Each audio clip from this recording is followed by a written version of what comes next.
Ini orang parah sih. Saya mempercayakan diri bahwa rakyat Jawa Barat melindungi saya. Belek setan kepret, pet. Assalamualaikum, sedulur KB. Wah, saya orang Cirebon, nama saya Ferry. Barangkali teman-teman tahu saya dan salam kenal, salam santun, salam persaudaraan, sedulur KB.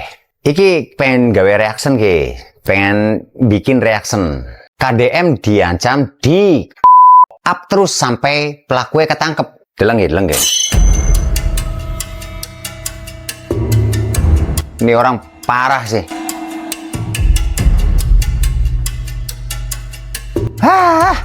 Tompel.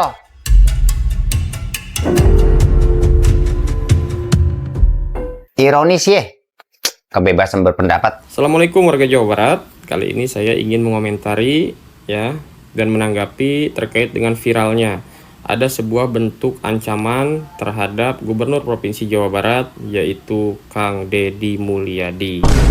Karena dalam hal ini di Provinsi Jawa Barat sudah ada tim hukum Jawa Barat Istimewa atau tim hukum Jabar Istimewa.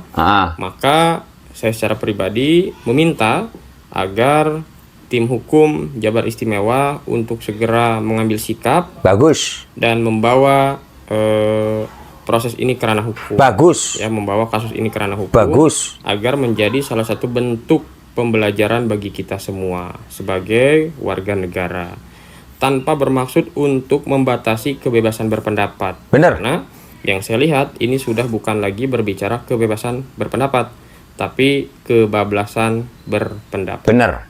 Nah, dari itu sekali lagi selaku warga Jawa Barat, saya meminta kepada tim hukum Jabar Istimewa untuk segera mungkin melakukan pelaporan terhadap yang bersangkutan.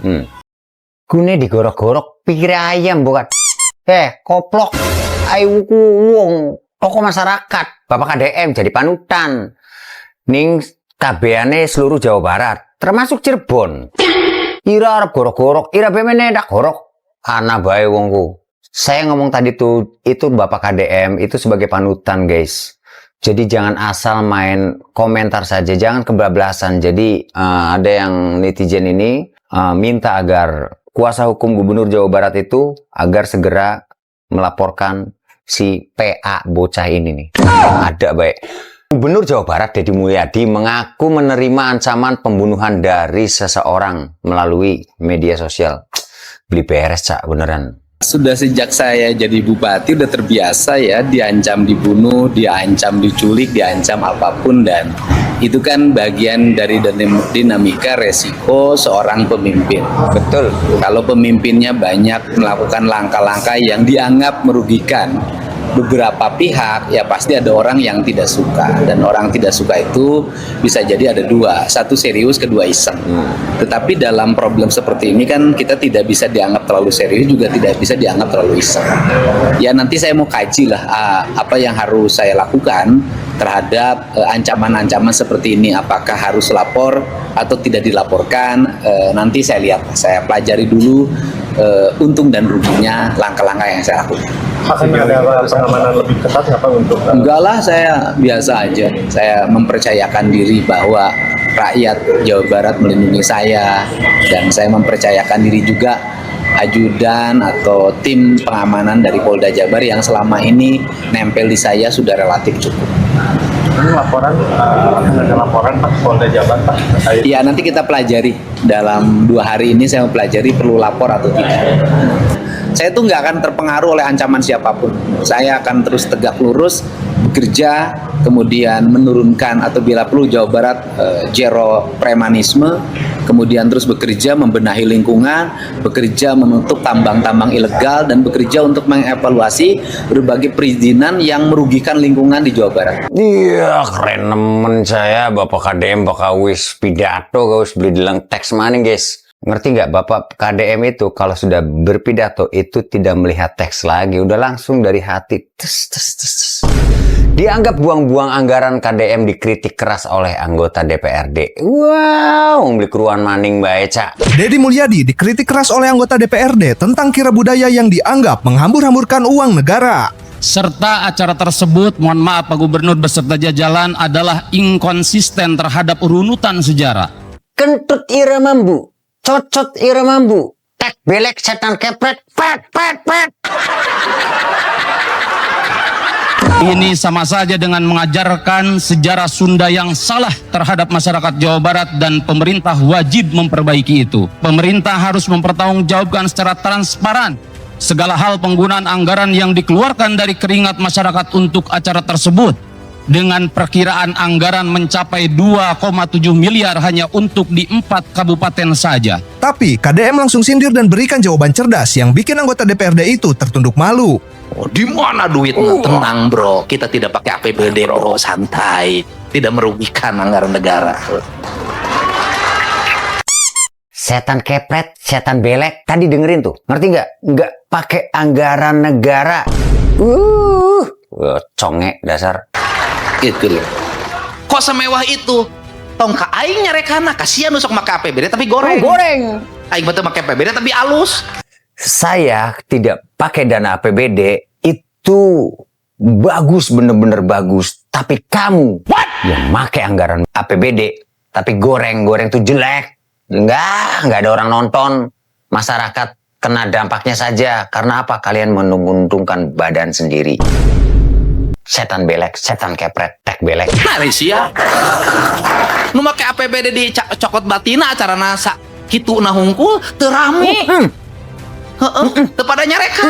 Aing mah teu make APBD puluhan ribu jelema bagja. Kitu atuh. Betul Bapak, saya tuju Pak, saya tuju. Si Ucup Maul alias Yusuf Maulana sindir KDM mulu. Ucup Maul alias Yusuf Maulana anu ngaku wali. Ayeuna maneh hadir teh Kira Budaya Sunda di Bandung. Lain babarawakan wae datang atuh nyawer ka seniman anu tampil. Lain barawak wae maneh nyiniran, ngeritik anggaran teu make duit APBD cenah dengan KDM ge. Maneh meniri weh mantuan henteu maneh mah ngomong we wawalakuakan maul sareng capit. Toglo. Si Maul tuh tingali nepi ka rame gitu. Iya. Masyarakat mah atoheun budaya Sunda diangkat deui ku KDM. Ai maneh cenah wakil rakyat. Toglo. Bawa wakil cucunguk maneh mah lain wakil rakyat. Iya, wakil cecunguk. Rakyat mah atoh we geuningan tepi ka diunggal kabupaten tepi ka hese usik jelema. Walajo nu nyaksian Dengekeun. nah imane anggota dewan kalau wawalakuakan we maul maul dana hibah mah peho ngeritik we wungkul maul setan belek lajonan rame maul eprek be pakai era lajonan ge maul nah capit jangan lepet apa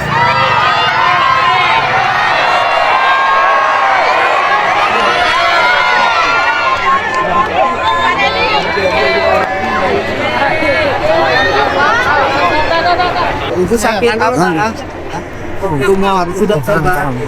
Berobatnya di mana? Udah operasi 15 kali. Di mana? Udah operasi 15 kali. BPJS-nya punya? Ada. Suaminya kerja apa? Belum nikah. Alamatnya di mana? Minta alamatnya. Om bawa uang nggak? Kasih 10 juta untuk bekalnya. Kasih 10 juta untuk bekalnya. Untuk bekal bolak-balik ke dokter ya. Ya.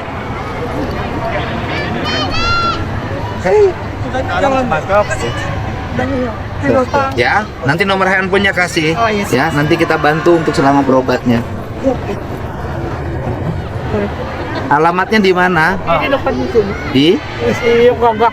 di Jalan Gagak. Jalan Gagak. Minta nomor HP-nya. Ya. Udah ya Bu ya, cepat sembuh ya. Ya, makasih. Ya, Bu.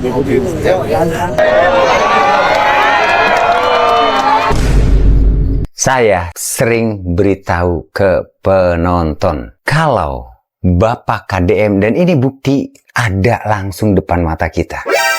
Bapak KDM itu, kalau memang dia melihat dan terketuk hatinya ingin membantu seseorang, Bapak uang habis nih, misalkan cashnya ya, udah nggak ada uang, lalu Bapak di tengah jalan bertemu seseorang, dan Bapak sudah tidak punya uang lagi untuk Bapak mau kasih gitu, Bapak mau derma atau mau bagi rezekinya. Bapak itu meminjam uang-uang para karyawannya, kameramen, entah siapa sekeliling Bapak, bawa uang nggak, nanti diganti. Dan itulah Pak KDM. Dan jelas di depan kita melihat secara bersama, Bapak KDM bilang ke ajudannya, bawa uang nggak? Kasih 10 juta. Real. Itulah KDM. Hati yang bicara, bro. Kira budaya Sunda, kenapa ada yang menolak? Oh, rada kurang seon. Acara pagelaran budaya Sunda yang diinisiasi Deddy Mulyadi udah sampai di Bandung Kota. Dan ada yang nanya ke kita nih, Kang, kok masih banyak yang nyinyir sih? Ini budaya apa sih? Nggak jelas, nggak sesuai sejarah, raja-rajaan, dan lain-lain. Kita coba bahas kenapa masih banyak orang atau ada orang yang nyinyir, teman-teman ya. Jadi kalian harus paham dulu nih, orang-orang yang nyinyir ini sebenarnya tidak membenci budaya Sunda. Mereka ini hanya tidak sejalan dengan Deddy Mulyadi.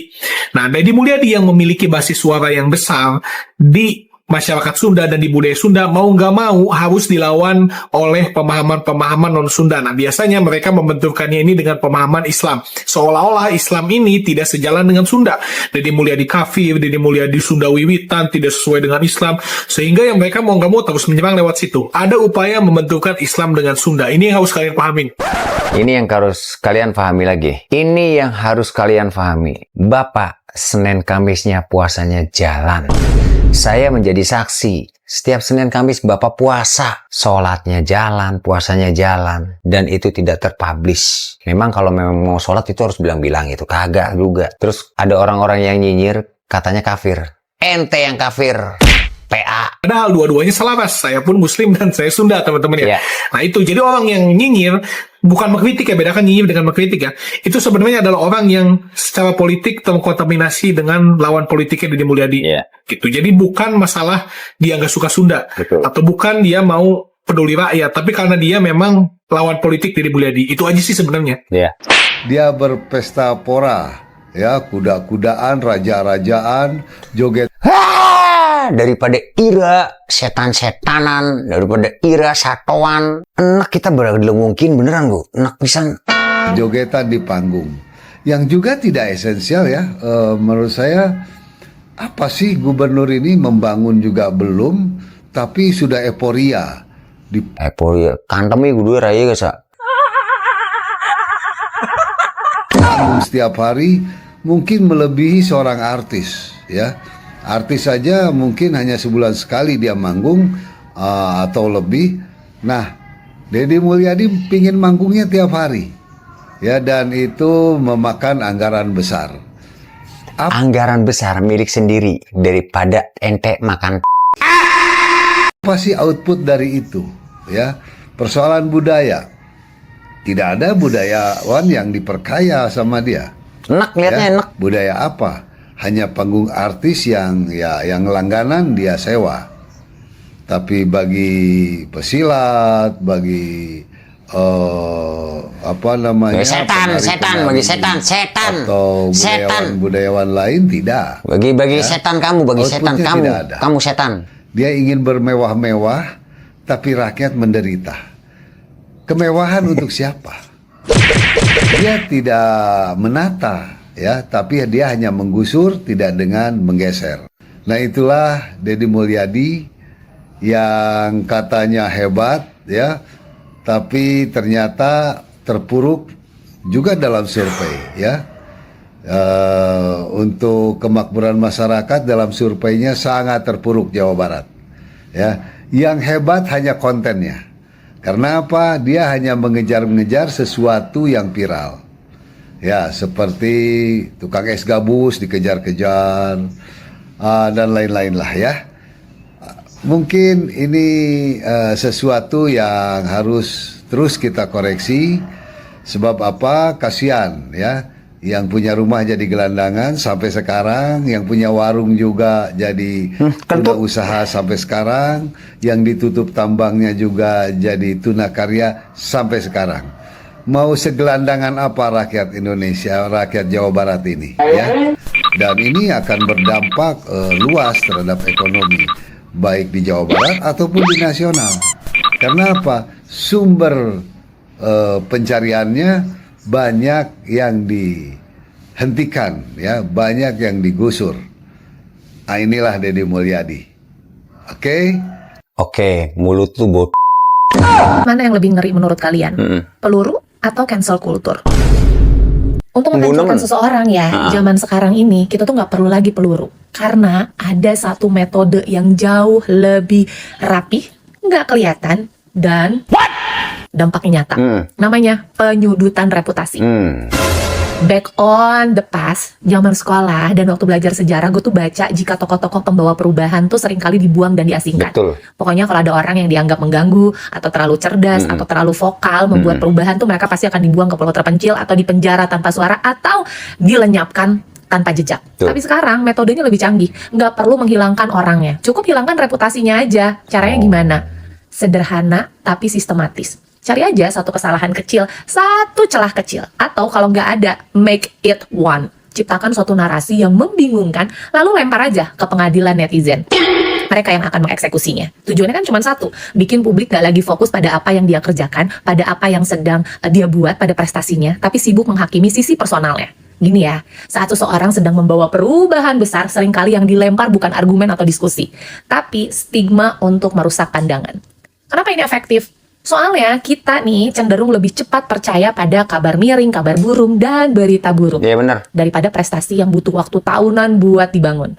Tanpa kita sadari, kita tuh lebih suka nonton orang jatuh daripada dengerin penjelasan yang rumit. Dan ini adalah sisi gelap dari era informasi. Kita tuh bisa membenci seseorang dengan sangat hebat, tanpa sebenarnya tahu apakah kebencian itu tuh murni milik kita, atau cuman titipan dari narasi yang sengaja dibuat lewat ke beranda lo semua. Pernah dengar kan, dunia ini panggung sandiwara, begitu kata lagu. Tapi yang ngeri dan patut diwaspadai adalah ketika skenario dari sandiwara itu dibuat sengaja untuk bikin kita nih jadi algojo untuk orang-orang yang sebenarnya sedang berjuang untuk kita, sedang membuat perubahan baik, bahkan ingin membawa kemajuan. Jadi itu gua rasain banget anjir. Sebelum kita memvonis, coba tanya sekali lagi, kita ini lagi melakukan penegakan keadilan atau cuman bagian dari skenario yang sengaja dititip ke kita untuk menghancurkan seseorang? Karena at the end, siapa yang paling diuntungkan kalau seseorang itu akhirnya tumbang? Ya bener mbak, bener mbak. Jadi bagi uang-uang sing beli seneng karo KDM, si Rai ngaca dikit, Irai ngaca. Raya iraiku bener beli, tingkah sikap perilaku iraiku bener beli, wis lempeng durung ngekritik uang. Ai bapak KDM jejak digitale ana, perilaku ana santun, tujuannya bener nganggo alam, nganggo jalan, nganggo masyarakat agar lebih makmur maning. Tujuannya ira apa koplok? Ira anggota dewan kang ana yang ngambur-ngamburi duit rakyat kun kang wis ana. Rapat-rapat beli jelas lah ka ujunge kun kang wis ana. Lah terus KDM kayaknya dikritik. KDM lagi gaji dipotong, dipangkas, uang anggaran dinas dipangkas, makanya dipangkas. Ira pada kesuwun beli pak, aduh kita beli bisa ngaca diri bro. Ya wis, mengkonon baik sing penonton sing nontonkin di subscribe, di like, di komen, di subscribe ya, di like. Nontonnya iklannya aja di skip. Kesuwun, sing sehat. Sing bagja uripe, sing melimpah rezeki ini. Assalamualaikum warahmatullahi wabarakatuh. Dadah.